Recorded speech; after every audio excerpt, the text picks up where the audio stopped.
Bienvenidos a ATN número 17. Comenzaremos con algunas frases que representan nuestro pensamiento y que son introductorias a lo que verán en este ATN. Criticar a una persona por su raza es manifiestamente irracional y ridículo, pero criticar su religión es un derecho, es libertad, la libertad de criticar ideas, cualquier idea, aunque se trate de ideas sinceramente sostenibles. Es una de las libertades fundamentales de la sociedad. Frase de nuestro reconocido ateo Rowan Atkinson, más conocido como Mr. Bean. Y burlarse de la religión es una de las cosas más esenciales. Uno de los inicios de la emancipación humana es la capacidad de reírse de la autoridad. De otro reconocido ateo que ya nos dejó, Christopher Hitchens. Ahora pasamos a los titulares para este ATN número 17. En la actualidad, la historia de vida de un comediante que vivió sin Dios, ateo, George Carlin. 15 de agosto, feriado religioso, que celebra la Asunción de la Virgen. ¿Desde cuándo? ¿Por qué? La respuesta del equipo de ATN a este dogma. Y por último, el paleoarte. ¿Cómo se vive en Santiago de Chile? Una invitación de Green Patch. Los dejo entonces con Vicente Pulgar y la historia de vida de George Carlin. George Carlin fue un comediante stand-up de American Up. También fue actor y autor, y ganó 5 premios Grammy por sus álbumes de comedia. Carlin era conocido por su humor negro, así como sus reflexiones sobre la política, el idioma inglés, la psicología, la religión y varios temas tabú. George Carlin nació el 12 de mayo de 1937 en Manhattan, Nueva York. Carlin era descendiente de una familia irlandesa y fue criado en la fe católica. A pesar de ello, él solía mofarse de la religión e incluso llegó a inventar una mofa para un concurso. Confiado en sus habilidades como cómico, Carlin empezó a hacer stand-up en las calles de su barrio, en el instituto, y más tarde, tras abandonar sus estudios, en el ejército, ya que Carlin se unió a las fuerzas aéreas para conseguir titulación profesional y convertirse en técnico de radares, siendo destinado en Bossier City, Luisiana. A los 17 años, y estando todavía en el ejército, consiguió un trabajo de DJ en un programa radiofónico matutino de una estación de Stevenport, donde trabó amistad con Jack Burns, también locutor de la emisora. Pronto formaron un dúo cómico, Burns and Carlin, con el que empezaron a trabajar en pequeños clubs de comedia, consiguiendo un éxito relativo. En 1960, ambos se mudan a California para continuar su carrera como cómicos, trabajando en un programa de radio por las mañanas y probando material en cafés Break Nights por las noches. Llegaron incluso a aparecer en repetidas ocasiones en el Twilight Show de Jack Paar. Tras 2 años como pareja artística, Burns y Carlin se separan para seguir caminos diferentes. No sin antes grabar un disco con la diminuta compañía Era Records, titulado Burns and Carlin and the Playboy Club, aunque en realidad fue grabado en el Cosmo Alley de Hollywood, un disco con una marcada influencia del también cómico Lenny Burns. El álbum, por cierto, fue reeditado en 1972 y más tarde en 1995 con el nombre de Killer Carlin. El material cómico de Carlin en la década de los 60 fue algo convencional comparado con el que empezó a hacer tras su renacimiento en la década de los 70. Carlin estuvo presente en el famoso arresto por obscenidades de Lenny Burns. Según se cuenta, la policía empezó a pedir carnet de identificación a algunos de los miembros del público. Cuando llegó su turno, Carlin respondió que no creía en carnet de identidad hechos por el gobierno, por lo que fue arrestado y llevado a la comisaría en el mismo vehículo que llevaron a Lenny. Durante la década de los 70, Carlin cambió radicalmente su aspecto y el contenido de sus monólogos, en un intento de comprobar dónde estaba el límite, si es que existe realmente, y retando a su público con una comedia que fue descrita en su momento como cáustica, irreverente o aireada. Incluso llegó a perder actuaciones para las que estaba contratado por llevar vaqueros gastados, pelo largo, barba y pendientes en las orejas, en una época en donde la norma era que los cómicos usaran el pelo corto y un traje pulcro. De esta época es su monólogo más conocido, 7 palabras que no se pueden decir en televisión. Grabado en el disco Class Clown, a causa de este texto llegó incluso a ser arrestado el 21 de julio de 1972 en el Festival de Verano de Milwaukee por obscenidades. Finalmente el caso fue desestimado en diciembre del mismo año. Sin embargo, los problemas de Carlin con la ley no habrían terminado. En 1973, un hombre se quejó a la Comisión Federal de Comunicaciones de que su hijo habría escuchado un monólogo posterior y bastante similar en la radio, por lo que llevó a la FCC a demandar a la emisora por obscenidades, caso que llegó al Tribunal Supremo y que se resolvió otorgándole a la FCC la posibilidad de prohibir emisiones similares durante las horas en las que se pudiese haber niños escuchando la radio. Por otra parte, Carlin fue el primer anfitrión del Saturday Night Live, emitido el 11 de octubre de 1975. Repitió el 10 de noviembre de 1985 y además apareció en Sketchers, ya que la primera vez que lo hizo se limitó a hacer stand-up y a presentar las actuaciones musicales y cómicas.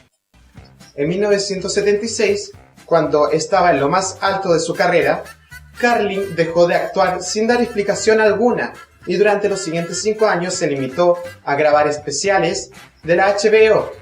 Gracias a ello, Carlin siguió unido a los medios.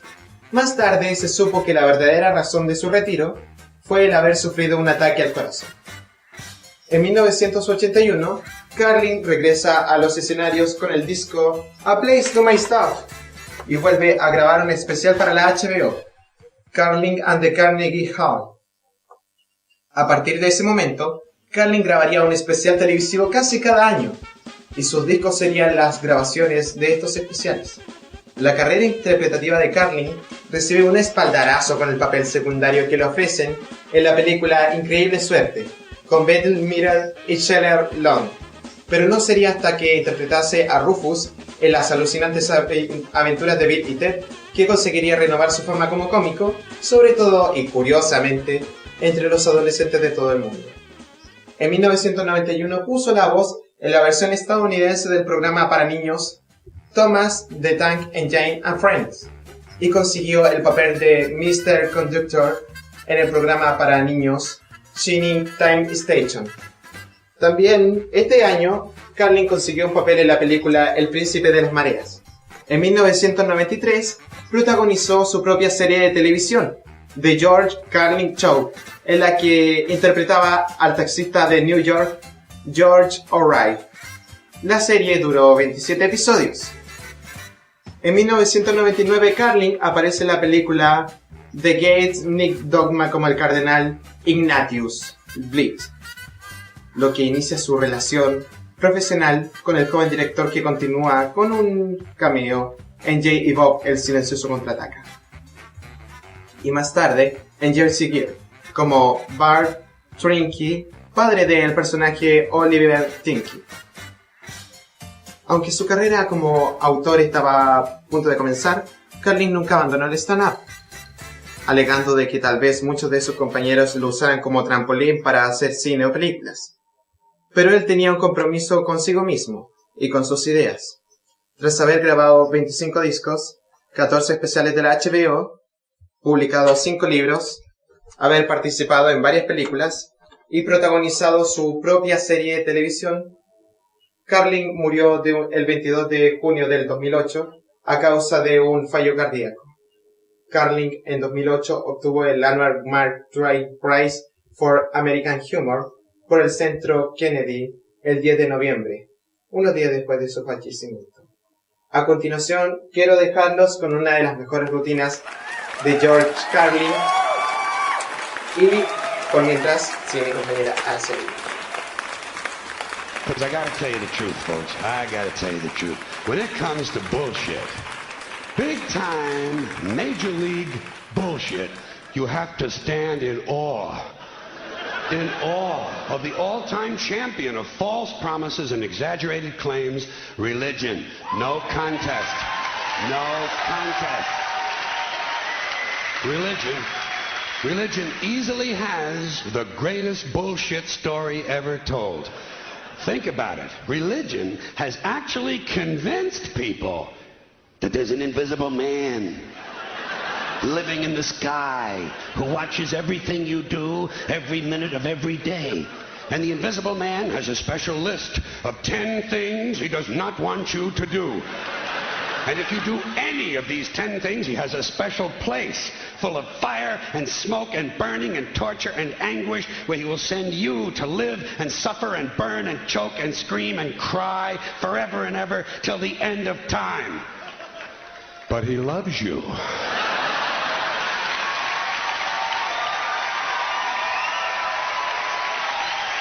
He loves you.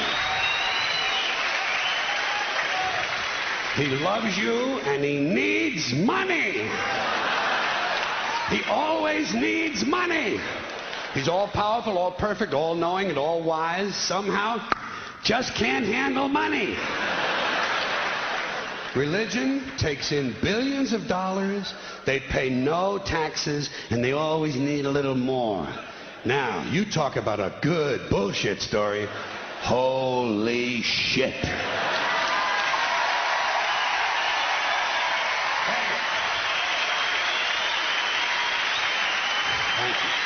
But, thank you very much. But I want you to know something. This is sincere. I want you to know, when it comes to believing in God, I really tried. Gracias, Vicente.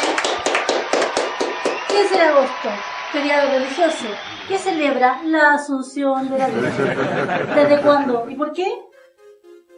Hace solo unos días, el 15 de agosto pasado, se celebró en Chile el feriado religioso de la Asunción de la Virgen. Queremos compartir con ustedes el origen de este feriado. Según cuenta en la historia, este suceso no está descrito en el librito.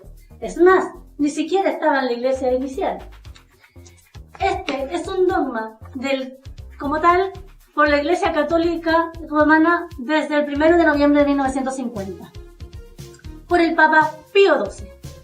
Pero ya se celebraba desde el siglo VI en Oriente, donde se le llamaba la fiesta de la Dormición de María, que hacía alusión a la muerte, resurrección y asunción de María. Y en Roma se celebraba ya en el siglo VII. El origen de este dogma está en los relatos apócrifos de San Juan Evangelista, el teólogo. Pero, debido a las diferencias idiomáticas, solo en el siglo XII pasa de la Iglesia Ortodoxa griega a Europa. En el tratado Ad Interrogata atribuido a San Agustín, el cual aceptaba la asunción corporal de María.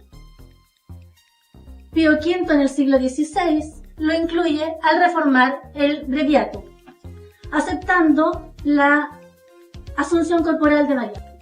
Aún no es declarado dogma.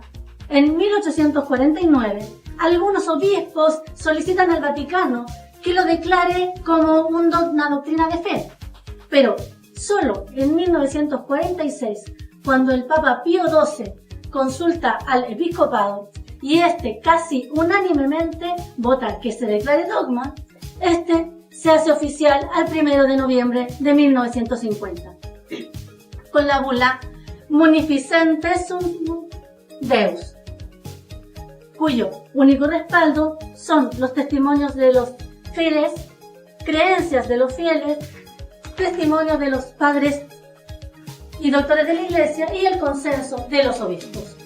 Solo como dato anexo, es el mismo pontícipe que apoya a Hitler en toda su aventura para dominar el mundo.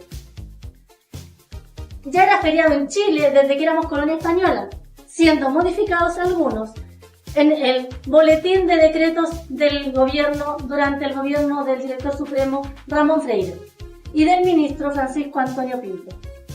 El 9 de agosto de 1824, donde se modifican y anulan algunos feriados religiosos, permaneciendo este inamovible.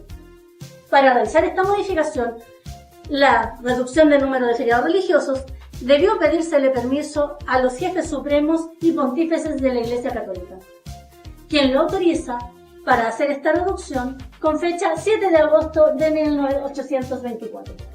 Este permiso se llamó Reducción de Fiestas y Indulto Apostólico dirigido a los señores ordinarios, clérigos seculares y regulares y a todos los fieles del Estado de Chile.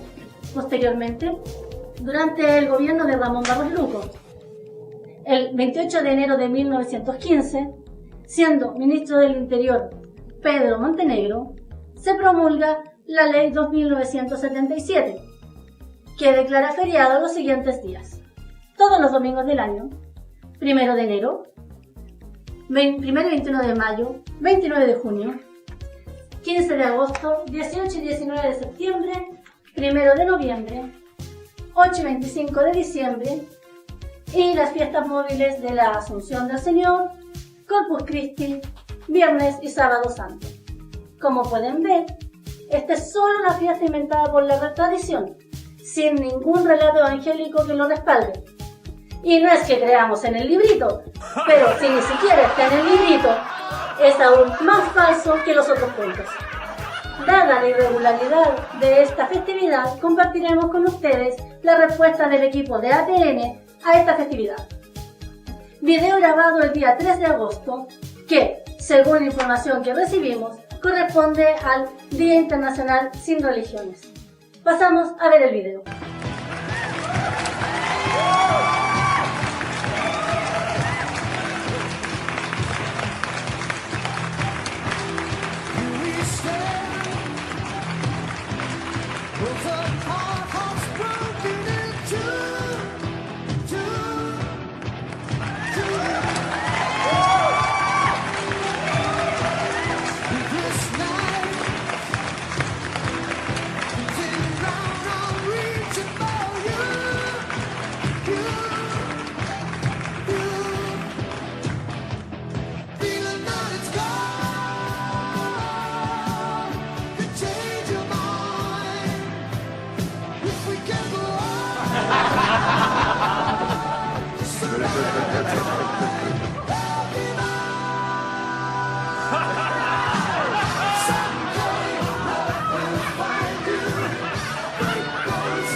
Atención, evacúen la zona.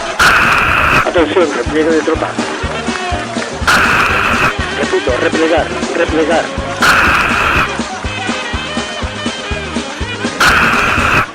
operación de Blanco la Patúa ha sido un éxito. Evacúen la zona.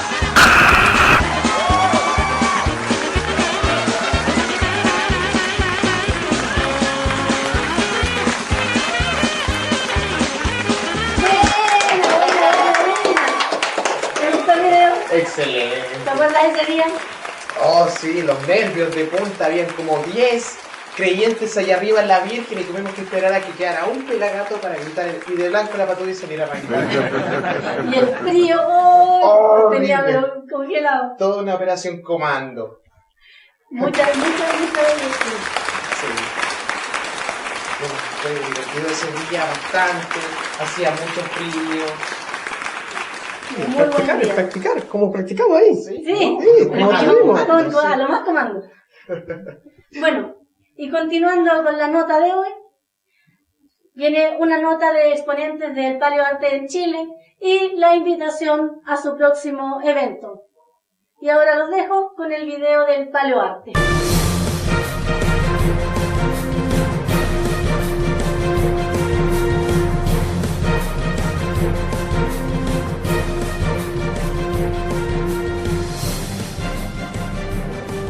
Hola, mi nombre es Raymond. Los invito a todos a un curso de paleontología. Así conocerán a mi familia y sabrán más sobre la ciencia. El sábado 2 de agosto, en el Centro de Reuniones de la Escuela Nacional de Montaña de la Federación de Andinismo de Chile, asistimos a 2 ponencias paleontológicas dictadas en el marco de la Escuela de Paleoarte, impulsada por miembros de Green Patch. La primera ponencia a cargo del dibujante en paleoarte, don Jorge Aragón, que luego prosigue don Patricio Ocampo con el tema de asesoramiento y referentes científicos. Los asistentes mostraron parte de su arte y la entusiasta participación desde el principio. Nicolás Vergara, dibujo y también soy experto en animales prehistóricos.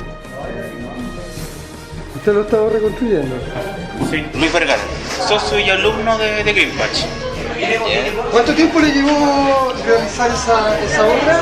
La Quirafatita aproximadamente lleva un mes.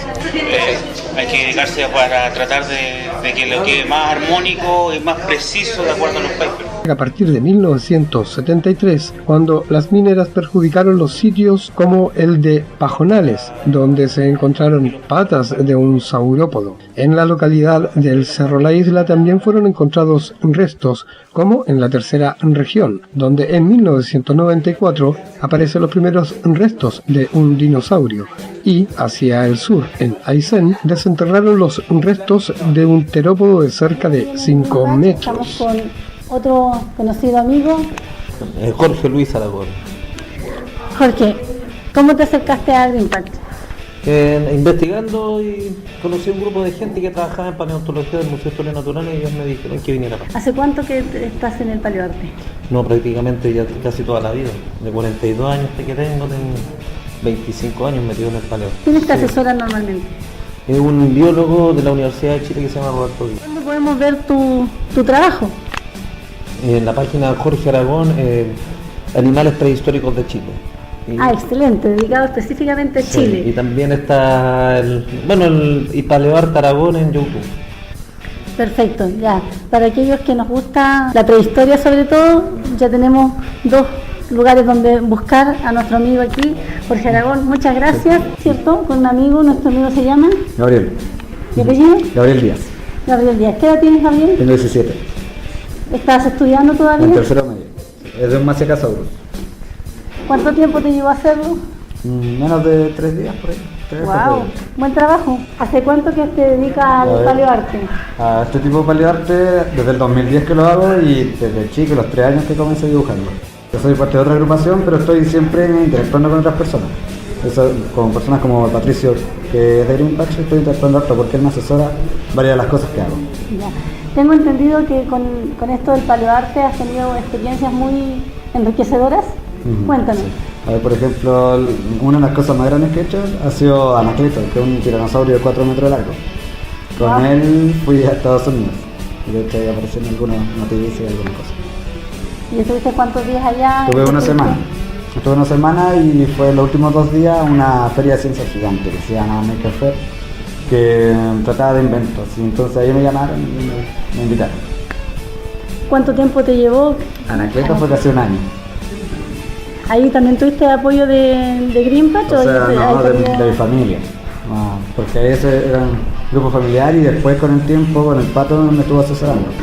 Y de hecho ahora hice otro que se llama Gorgo, que va a estar presente en otras actividades y que mide 4,5 metros, más grande. Wow, entonces estaremos esperando a este nuevo amigo. Invito a todas las personas a que investiguen, aprendan más sobre diferentes temas para que su conocimiento vaya aumentando con el tiempo. Eso es muy bueno y así pueden difundir lo que ustedes saben. Eso es lo más importante. Incluso el paleoarte con el tiempo va a ir creciendo, sobre todo en Chile.